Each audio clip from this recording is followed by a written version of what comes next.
dobrze, a potem najwyżej sobie zbliżenie zrobicie na tym, prawda? Ja tutaj przyniosłem parę egzemplarzy tej pierwszej prasy, bo tu mamy biuletyn informacyjny numer 4 i numer 5, czyli to w ogóle sam początek Komitetu Obrony Robotników, który powstał we wrześniu 1976 roku.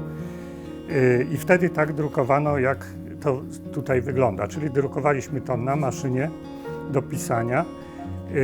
Podkładało się wiele przebitek takiego cieniutkiego papieru. Nie wiem, czy teraz w ogóle są takie do dostania.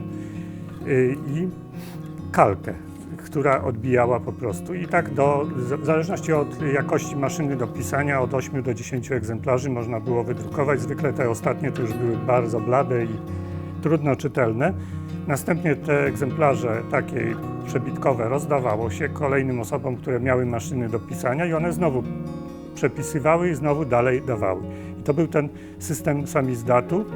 Wtedy jeszcze powstało takie pismo Komunikat w tym samym czasie, na przełomie września i października 1976 roku i ono było też tak przepisywane. To był komunikat Komitetu Obrony Robotników i tutaj to nie miało charakteru takiego typowego pisma, bo biuletyn tak, natomiast to mówiło wyłącznie o represjach, dawało różne komunikaty Komitetu Obrony Robotników, oświadczenia, czyli takie było oficjalne.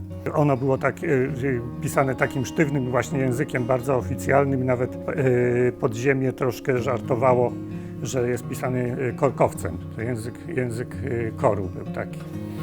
Bardzo oschły i bardzo konkretny. Potem od wiosny, czyli tu jeszcze w lutym jeszcze był tak powielany, jeszcze chyba w marcu biuletyn był powielany w ten sposób, a gdzieś mniej więcej już od kwietnia to był drukowany na powielaczu, czyli to ja tu nie mam niestety, bo nie mogłem się dokopać w domu, ale na powielaczu jest zrobiony ten puls.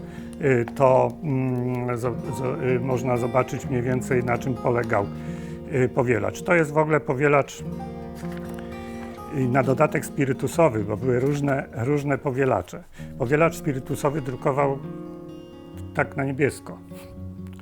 I powielacz spirytusowy to była straszna sprawa, dlatego że koledzy, którzy mieli drukarnię w Lublinie i drukowali na powielaczu spirytusowym, byli wyrzucani przez sąsiadów i tam ciągle nachodzeni, że urządzają libacje alkoholowe.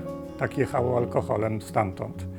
A oni drukowali po prostu, używało się bardzo różnych technik i na przykład farbę rozcieńczało się też rozcieńczalnikiem tri tak zwanym. To był taki rozcieńczalnik, który był trujący i śmierdział potwornie i żeby drukować na tym, to trzeba było na przestrzał otworzyć wszystkie okna w mieszkaniu, bo człowiek po mniej więcej pół godziny drukowania był otruty. No ale jak się otwierało, to wszyscy sąsiedzi od razu czuli, że co oni robią z tym tri, bo to się używało do rozcieńczania farby, do malowania ścian na przykład, ale takiej farby olejnej jakiejś.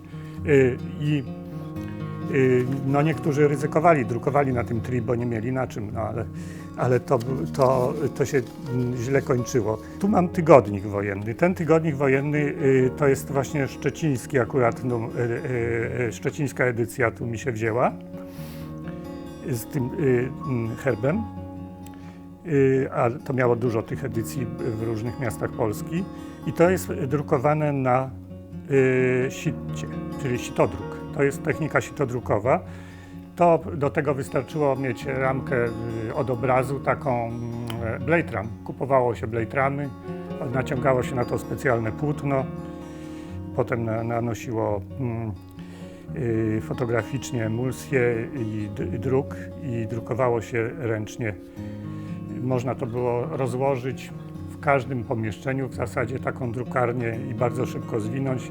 Można było ją zlikwidować, zepsuć, pociąć, spalić, bo to niewielkie koszty były. Tak jak moi koledzy mówili, to koszty jednej ramki drukarskiej to było pół litra wódki mniej więcej, tak przeliczali. Czyli to można było sobie pozwolić. Ten egzemplarz tygodnika wojennego jest drukowany już na offsecie. Co prawda jest jakiś taki wysmarowany, ale Ten offset był marny, dlatego że to był offset zrobiony przez nas. Drukowano to na Starówce w piwnicy. Zbudowaliśmy tam drukarnię w piwnicy z 3 pomieszczeń piwniczych. W trzecim była drukarnia, w drugim była bimbrownia, a w pierwszym były tak, wszystko tam stało. Dlaczego była bimbrownia? Żeby jak bezpieka wejdzie, to żeby nakryła bimbrownię i się zadowoliła tym. Później drukowano PWA, przegląd wiadomości agencyjnych, który jak widzicie już jest z ilustracjami, z fotografiami. To jest na offsecie drukowane, ale już na lepszym offsecie, takim, który został przemycony z zagranicy. W drugiej połowie lat 80. to już prasa podziemna mogła tak wyglądać, ale to tylko niektóre pisma miały ilustracje. No, w zasadzie to PWA miało na stałe, a inne to tam zdarzało się.